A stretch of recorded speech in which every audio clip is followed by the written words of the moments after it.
आम आदिवासी पिला माने कहते मो बापा जेजेबापा बुढ़ीमा एमाने मते कहले नाती गोटे दरकार।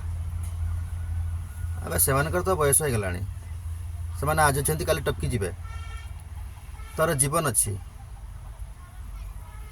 तू निजे योग्य हवा दरकार तो संतान को सठिक लालन पालन कर कि नहीं। जो मैंने आमको जन्म देले से तो आमको योग्य कर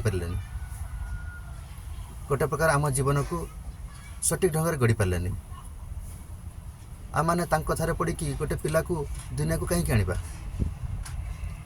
आम मैंने कौन भाया मूर्ख हवा जो संतान को आनिबा ताकरी परी अयोग्य करदे। संतान को आनिबा पूर्व आम योग्य हवा आ योग्य हवा सहित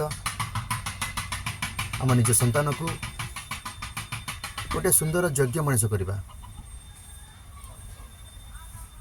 तेणु आम मैंने गुरुजन मान कथार पड़ी कि बुढ़ा बुढ़ी मान कथार पड़ी कि कहीं गोटे संतान को जन्म देवा आम निजे योग्य है सब क्षेत्र में तापर निज संतान को सुंदर जीवनटा दे पारिबा।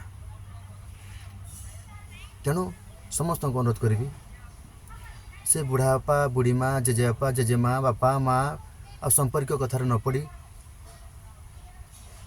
गोटे संतान जन्म करंतु नहीं आउ से संतानर जीवन को नरक मुह को पेली दिंतु नहीं। निजे योग्य हुंतु सब क्षेत्र में ज्ञान अर्जन करंतु आर्थिक स्तर में मानसिक स्तर में ज्ञान स्तर में योग्य है निज संतान को आणंतु दुनिया को जहाँफल आम निजे से संतानर सठिक लालन पालन शिक्षा स्वास्थ्य जोगाईदेवा आ सठिक ज्ञान दे ताकू सुंदर मनीष कर।